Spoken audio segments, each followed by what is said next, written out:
So welcome. My name's Linda Bear. I work for the International Development Research Center, and it's great to be joined by, I actually think our third colleague's still getting hooked up. It's great to be joined by Annika Knudsen, who is the Chief of Sexual and Reproductive Health for one of the branches at UNFPA. And then we have Paul Jelfs, who's the Head of Population Social Statistics at the Division, Brad Kerr, who's the Adolescent Reproductive Health Advisor for Save the Children USA. Sorry about that, Brad.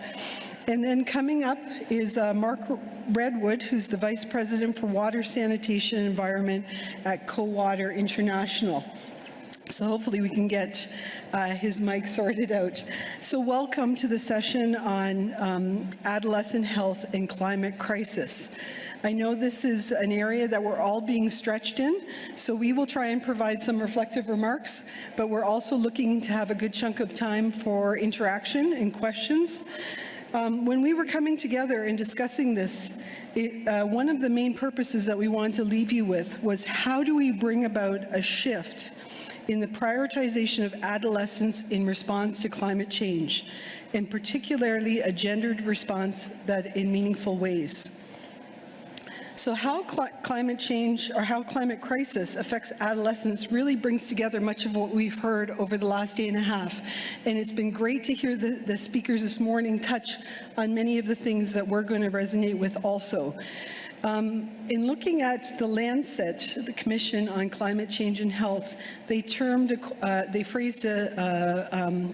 a phrase saying the perfect storm. And when we look at this area, it actually depicts what you think of as the perfect storm. There's the underlying vulnerabilities, there's maybe the lack of systems investment, and then there's the crises that layer on top of all of that. And so that will come out in some of the conversations. But the warning with that is, if we do not invest, and I think the Sustainable Development Goal 13 really talks about the accelerated investment in climate, but if we don't invest, there's a threat that we could undo almost 50 years of really good work and global gains in health. So I think that really speaks to why we're here, why we're talking about this, alongside many of the other important things. The root of many health risks that are happening as a result of climate change are some of the disease vectors that we're seeing as global concerns, such as mosquitoes. We have the Zika pandemic as the recent concern. Air pollution, if you talk to colleagues in many countries, that's a major, major concern that they face. We face snow days, they face air pollution days. And then some of the emerging patterns of disease that we're seeing, so heart disease, obesity, and risk of stroke that are happening in unusual parts of the world. So we're seeing malnutrition along with some of the chronic diseases that we're used to dealing with in a North American setting. So population growth does push some of the demands for food, the cycles of drought that we're seeing now repeated. I'm looking at some of the youth advocates in the room, and we had a very interesting, provocative time when we were dealing with the 2011 refugee crisis. And we had Eddie Izzard up on the border of Somalia, and he asked a question. He said, I'm from the Bandaid generation. I don't know how many remember the Bandaid generation. Wow. Okay, it was a generation ago that committed to stopping the famine. It was in Ethiopia. And he said, you know, the question that he asked that still resonates is, haven't we fixed the famine? And it's funny, you know, in 2011, we had 250,000 people dying in Somalia as a result of the food insecurity and famine. 6 years later, we're actually almost paralleling some of those same challenges. So we haven't fixed the famine, and we are looking at all bright minds and hands on deck to resolve some of the outstanding challenges. The other one, and I know that some of the panelists will speak to this, is the challenge for water. roughly around 30% of the population, or 4 billion people, are underwater stress. So maybe they can speak to it even better than I can. And some of the flows of populations we're seeing on the news every day with the insecurity that's happening globally.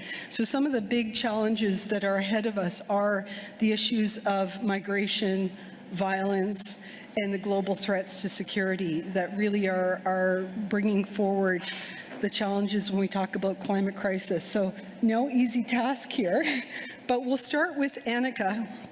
And what do you see as the demographic changes related to climate change, and how do these affect adolescent populations? Thank you. And just let me note, now you sat in that chair, but I was thinking when the chair was empty, that there is an empty chair. We don't have a young person in this panel. And we should have thought about that before. But I just wanted to take note about that. So please, I would like to really make all the young people in the audience think about what your questions are and run to the mic in the end, so you get your voices heard.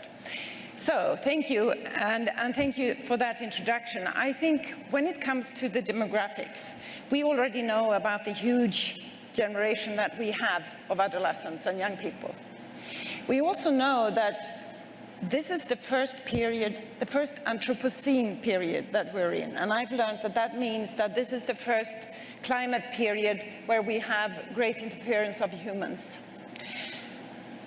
This means that this generation, this young generation, really needs to be able to be at the forefront of the changes that need to take place. And then if we think back of all the things we've heard, of all the needs, of all the lack of services, lack of information, lack of things that adolescents need and we haven't been able to put in place, and then we look at what climate crisis adds to, we have really a multiple challenge.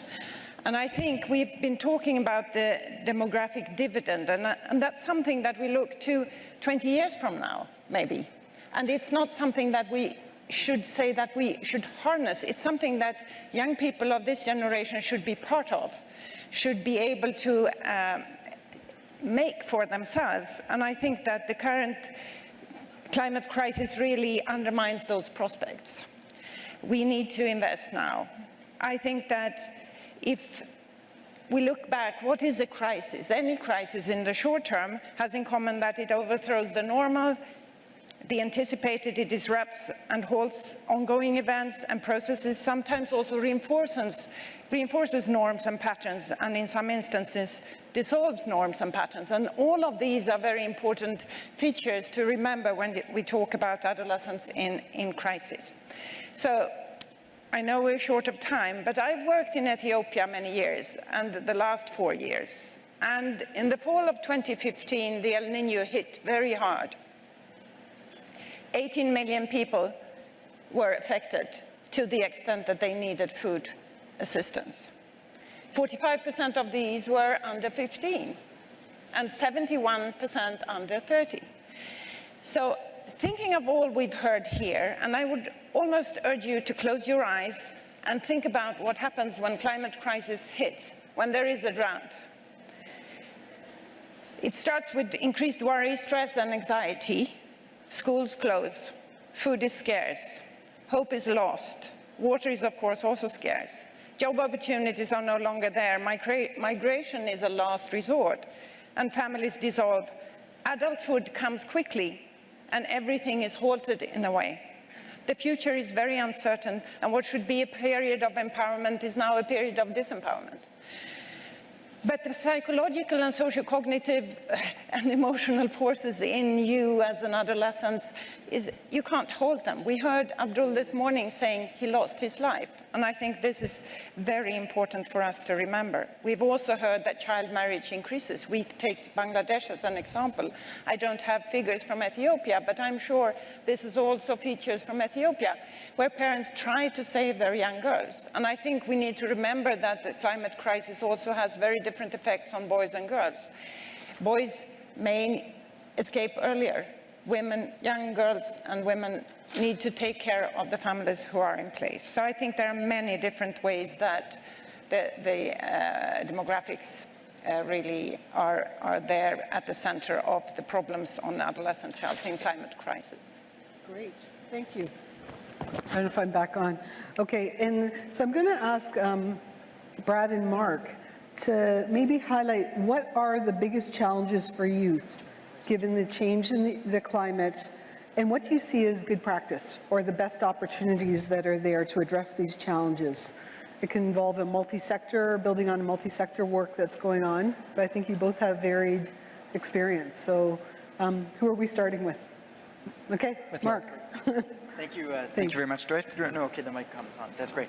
Well, first of all, I'd like to, it's great to be here. It's a bit of a humbling experience for me as well. When I looked at the panel discussion topic, as Linda rightly pointed out, this is a tall order. You know, adolescents, aside from the fact I was once an adolescent, I'm not particularly a specialist in youth or anything like that. Health, you know, I've worked on the periphery of health, but I'm not a health specialist. Okay, climate change, I can speak a little bit about that because that's where my background is. But as you pointed out in your introductory remarks, Linda, the complexity of assigning, you know, a direct causal relationship between climate change and health impacts is very varied and very complicated, and the list of potential health impacts is huge. But I'd like to focus in on one anecdote, which for me I think illustrates part of this very complicated story, which we are in the middle of right now, and will become an even more complicated story as time passes and the impacts of climate change have greater and greater effects, particularly in developing countries. Before my time with Cowater International, I had a research hat on. And I recall working with Nepali partners, looking at the impact of climate change in rural parts of Nepal. And so we would sort of, you know, get into the bus and drive out to these very remote locations, and we were meeting communities at the time, and we were talking about how climate impacts were changing their entire agricultural system and what kinds of opportunities people were seeking, whether in tourism or livelihood diversification. And I have a very distinct, vivid memory of one community we went to where we sat down with 15 women, and 14 of these women, their partners had migrated. They had either gone to Kathmandu if they were lucky, so, you know, 4 or 5 hours away. Many went to Delhi, and then still others went to Dubai or the United Arab Emirates in that part of the world, or Riyadh, for job opportunities. And the big motivation was that agricultural livelihoods were becoming more and more difficult, related to either rainfall pattern changes, in terms of, you know, drier periods which hadn't been anticipated, or landslides, and so the livelihood was becoming much more difficult. It's just a small illustration of, I think, what's taking place across the globe, particularly in Ethiopia and in some of the drier parts of the world, which are becoming more dry as a result of climate change. And this demographic shift, the migration piece, I actually think is one that we're only starting to get a handle on. It's a massive trend, and it is unlike anything that's happened in history in terms of the movement of population. And what's happening as a result is people, understandably, are migrating for economic opportunities, leaving behind families, so completely uprooting the concept, the conventional or traditional concept of what a family is. People are moving. Many young men are moving to cities, or young women as well, internationally, domestically, and they are putting a huge amount of pressure on public services as well. So you see the proliferation of slums, and you have completely overwhelmed local governments. So this is sort of one sliver of a much more complicated picture that I think is becoming more and more relevant in terms of how we make decisions about what to invest in. For us at Cowater International, what we try to do is we support public utilities in the better delivery of services. But the needs are unbelievable, and the capacity of many public utilities to deliver services, whether it's water and sanitation, health, education, the whole range of services, is really being taxed and challenged by this migration. So it's just one piece of a much more complicated puzzle, but one that I think will become more relevant for donor investments, government investments, and generally is posing a massive challenge in terms of how to adapt to climate change. It was actually really interesting when we were talking in preparation for this. how co-water, it's actually interesting what the private sector is willing to invest in. So that was from the finance discussion that we have this morning, some of the work on resilience and water systems. I don't know if you want to touch on that a bit. Sure. I've always been one. I worked in the public sector for many years, and I've always had the sense that sometimes the perspective of the private sector is a bit black and white, I think there's a whole range of types of companies, some that generally do bad things and some that do wonderful things and change lives in very positive ways. So I think the private sector, it's not a monolith. And I think that the private sector needs to be part of the solution. I mean, I even hesitate to use the term the private sector, but there's a huge amount of innovation, particularly amongst youth. And I've seen this, and we can maybe come back to this a bit later, but youth entrepreneurs who see opportunities and are driven to capture those opportunities, and often those opportunities are very positive ones for society. We talk about social enterprises now. There's very much a shift in how people operating in the private sector, what kinds of value they wish to offer as a company. And so I think that definitely when it comes to bringing things to scale, the implementation side of solutions, there are skills in marketing, understanding markets, and how to deliver services within those markets that I think really can be captured for good. Cool. Now we're going to turn to Brad, but as he's speaking, we want to maximize the time for some of the discussion interaction. So we're going to sort of take this period.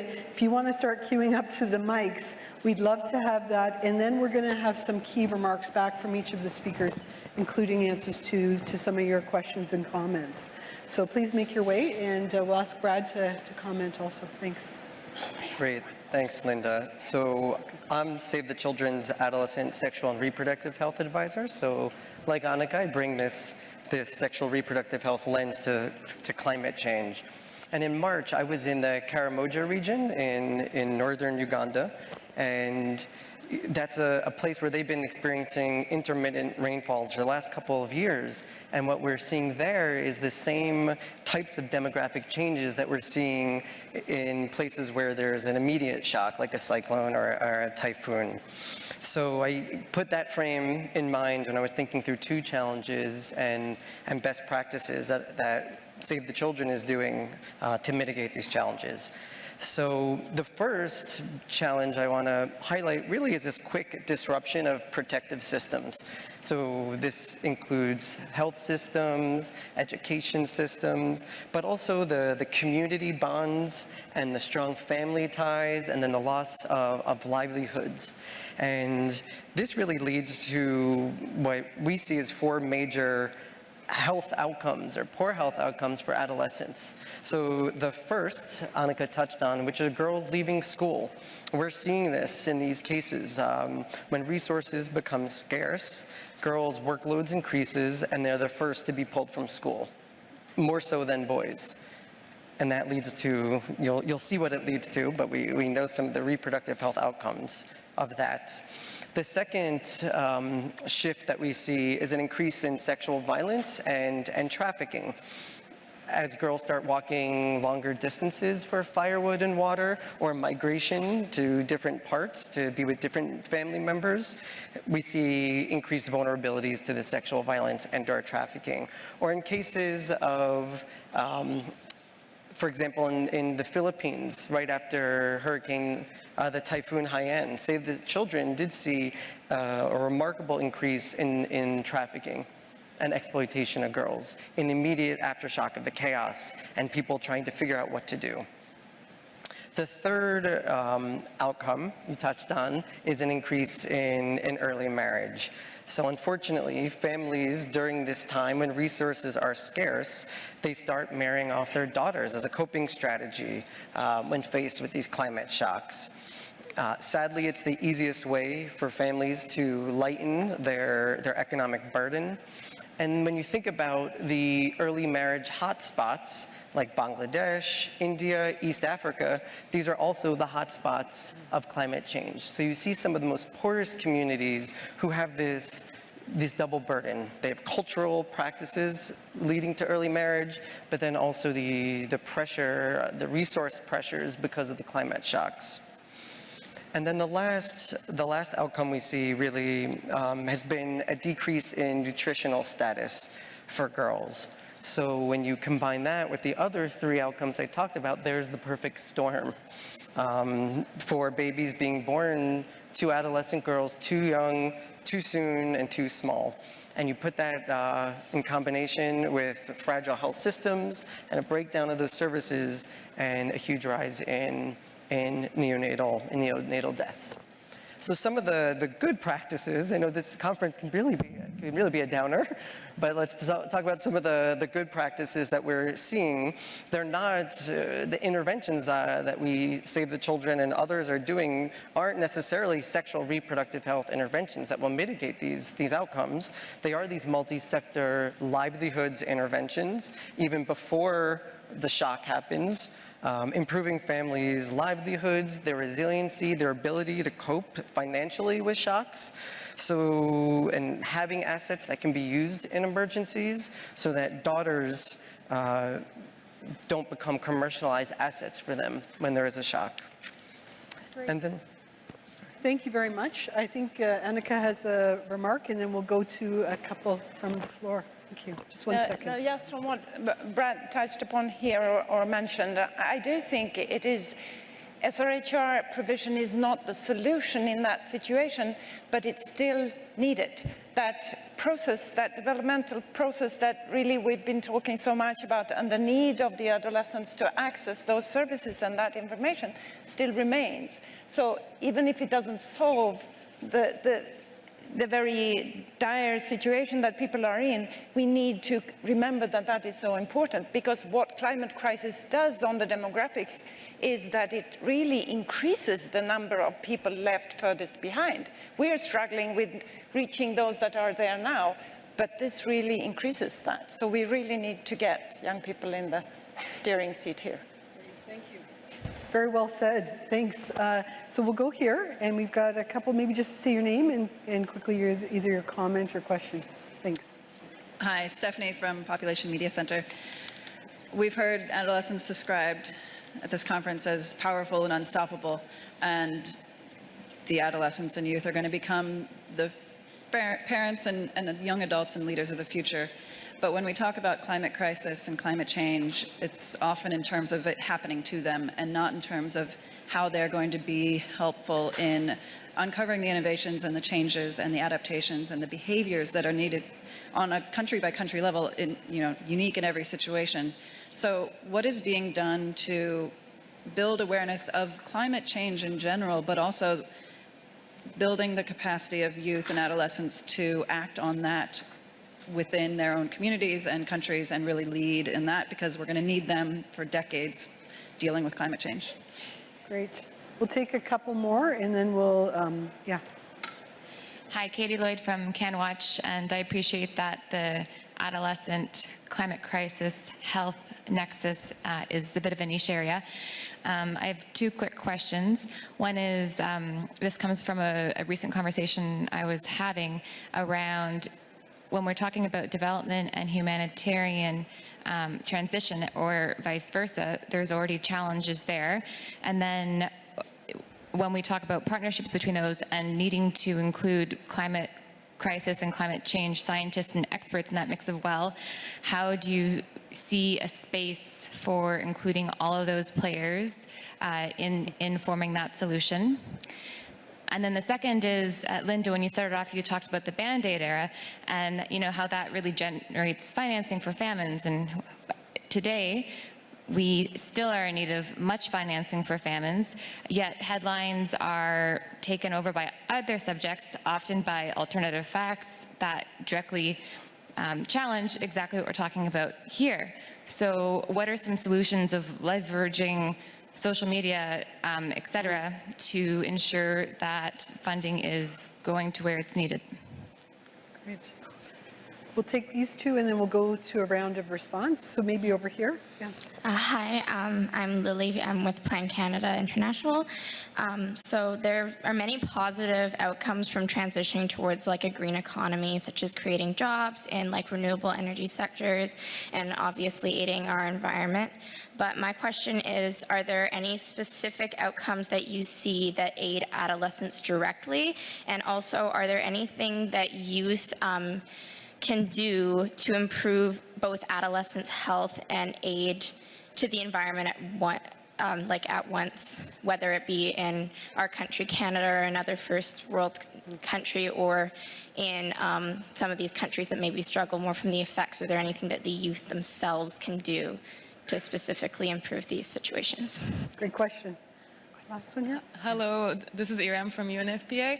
Firstly, like Katie said, thank you so much for having such an interlinked topic, because this is not a very obvious thing that's always discussed.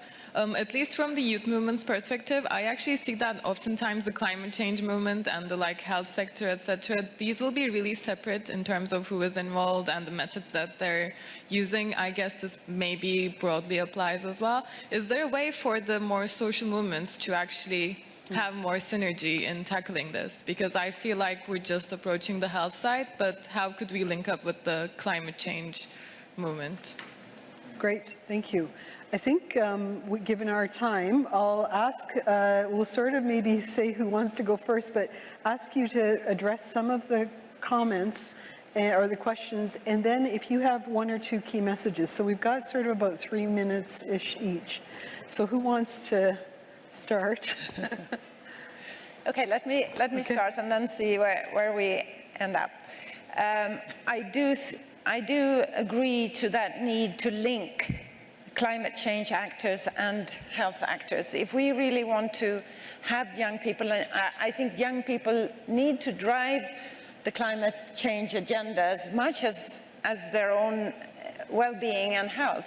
So, but I do not have any specific sort of examples of how that has been done, but I note and I take that to our own organization to see how can we support that. I think that's very important. I do think that when we say that, it's easy to say that young people should be in the driver's seat and then they find themselves in a climate crisis, which is everyday survival is at the center of what they are struggling with. But I do think that we need to build resilience and we need to put young people, and there are examples of how we do this in humanitarian contexts where young people in refugee camps and so on are included in those discussions in planning what's going on in the camp and what's of interest for them, and UNFPA has done some work there. I do think that there are those examples that we can draw upon to make other things work in the climate crisis. Maybe just to complement what you've said, I think one of the most powerful examples I had was sitting in the refugee camp up in the border of Somalia and Dadaab in 2011, and where we had shutdown of response because of insecurity happening. So there was some abduction of aid workers, explosive devices going off. So a lot of the humanitarian response was quite challenged. But we met with a group of women. It speaks to the community systems that we've all been talking about over the last couple of days.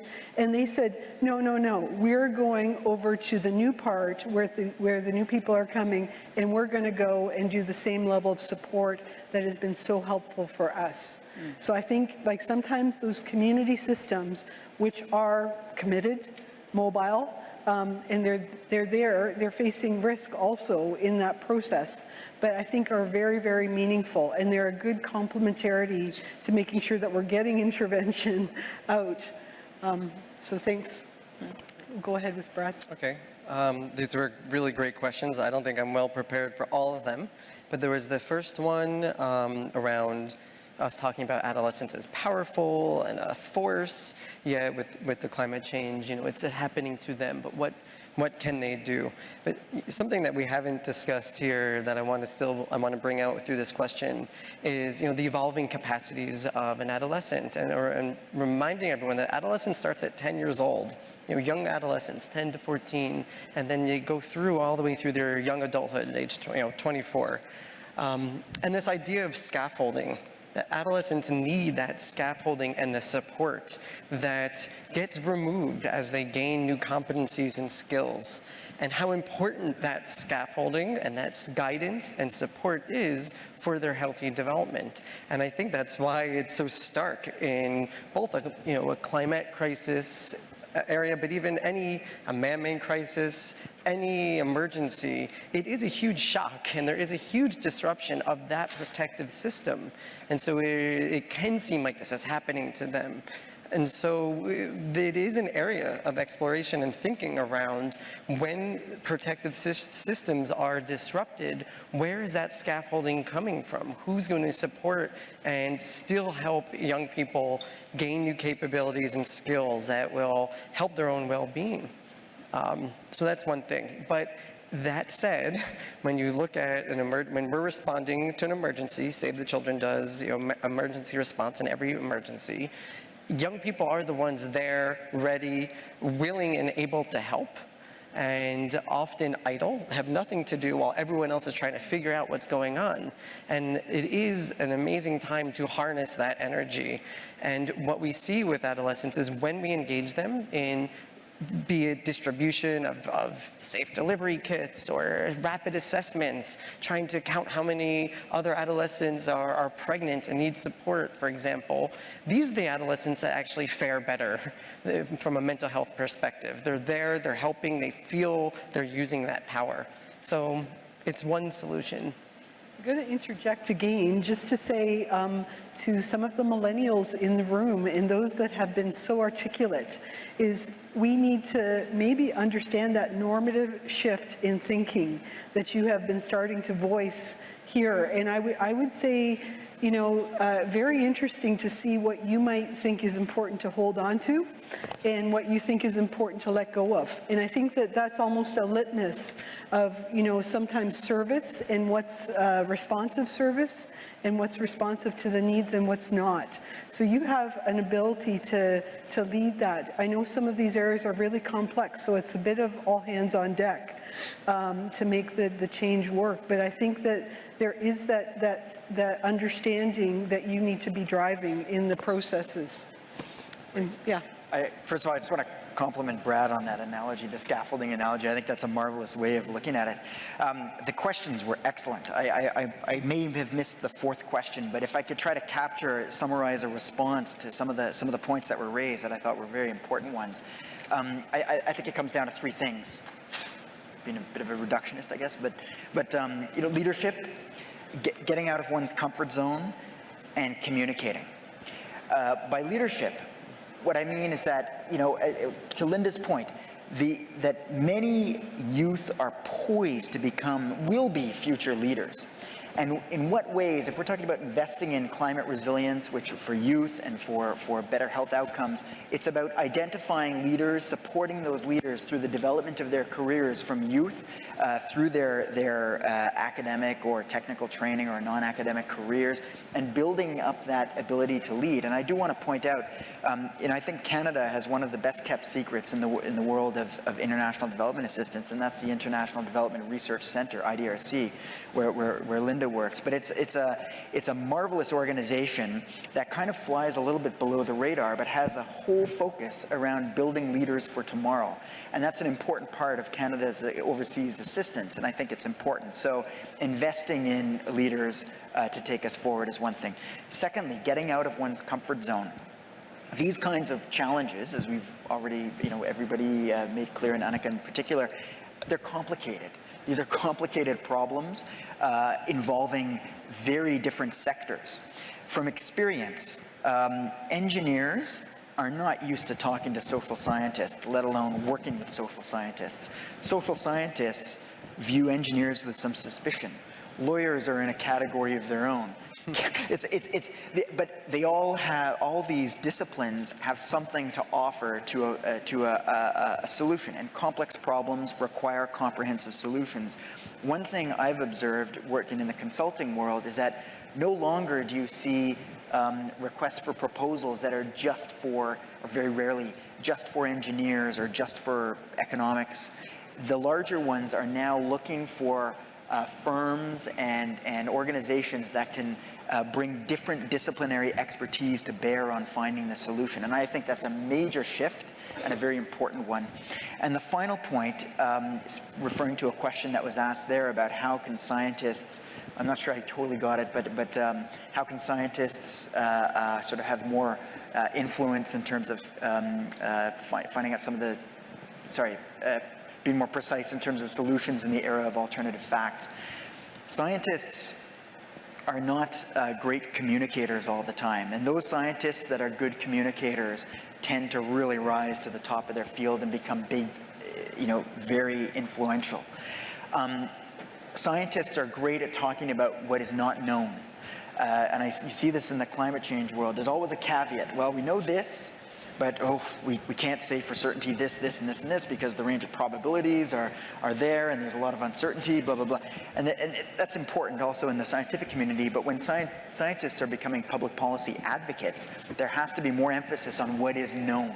What do we know with a high degree of certainty will happen, and how do we identify a solution to that? And so I think becoming a more effective communicator, it's a lifelong challenge. I put it all to you.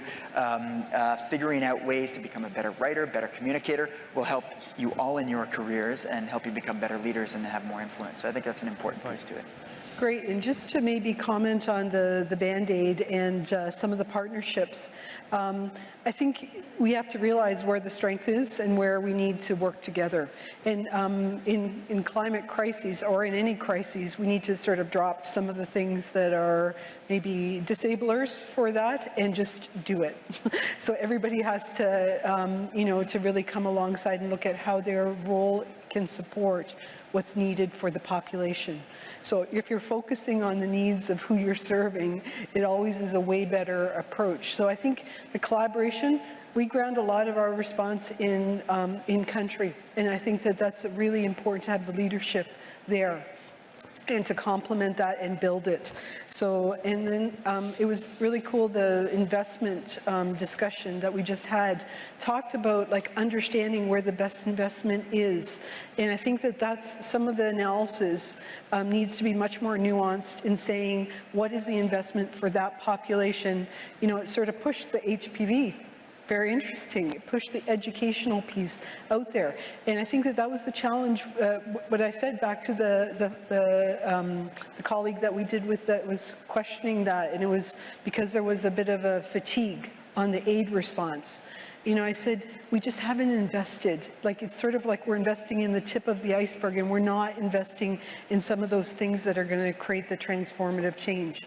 We have 2 minutes, so I'm going to ask if there's a key comment. To the social movement question, because I do think that we, as sort of organizations, agents, donors, working in this field, we have a responsibility to also see that the connection is made where there is social movement, maybe in the north, on climate change, where we need to connect also young networks in the south, and to include maybe climate change as a life skills. We talk a lot about life skills and what that is, and I'm not sure that we always think about climate change, adaptation and resilience as life skills, but it is becoming, there is, but we could.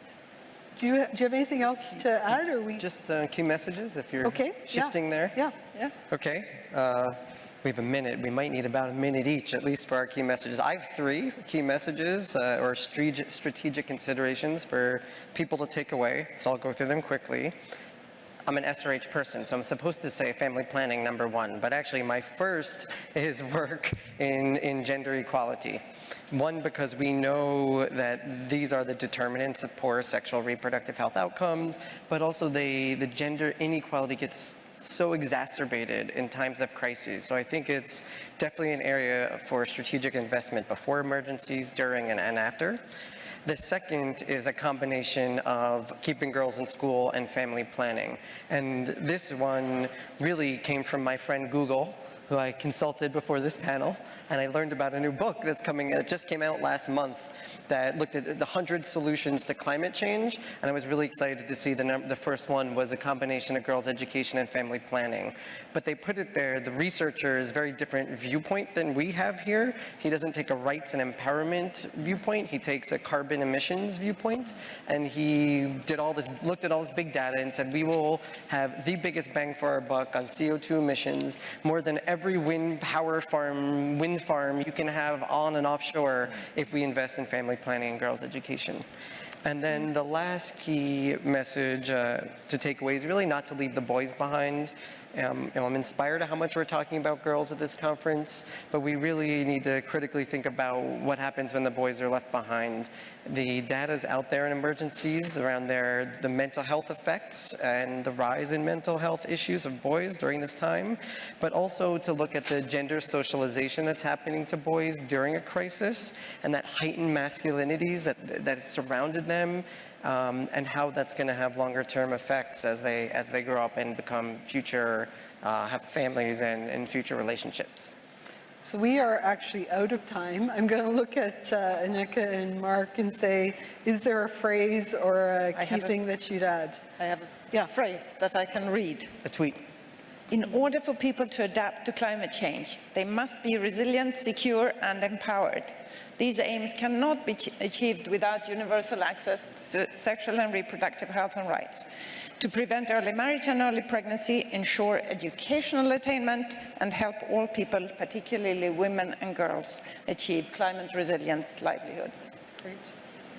And the only thing I would say, adding just a final word, climate resilience is about good development. You focus on livelihoods, you focus on jobs, you focus on support for families and health, all the good practice that we know about, that there are tons of examples for, and you will go a long way in helping resolve some of the climate change challenges on the adaptation side. And I'm just going to close off with something that Samantha touched on earlier. And it was at the peak of some of the orphan crises in Zimbabwe. And standing beside a community leader where there wasn't really good HIV/AIDS treatment floating yet in the systems. And he just said to me, I think it was just almost instinctual, you could just tell he was exacerbated. And he said, so what can we do? Like they had more orphaned kids than what they could actually respond to. And I said, you know what, it's not easy. But I said, I think if we all did something, we'd be okay. And that sounds like pretty pat.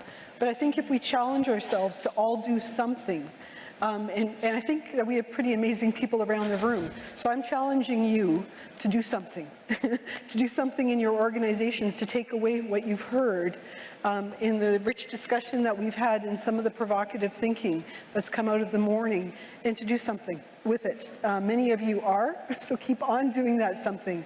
But I think that is really one of the ways to deal with the complexity and challenge that's ahead of us. Thank you. Thank you very much. Thank you. Thank you.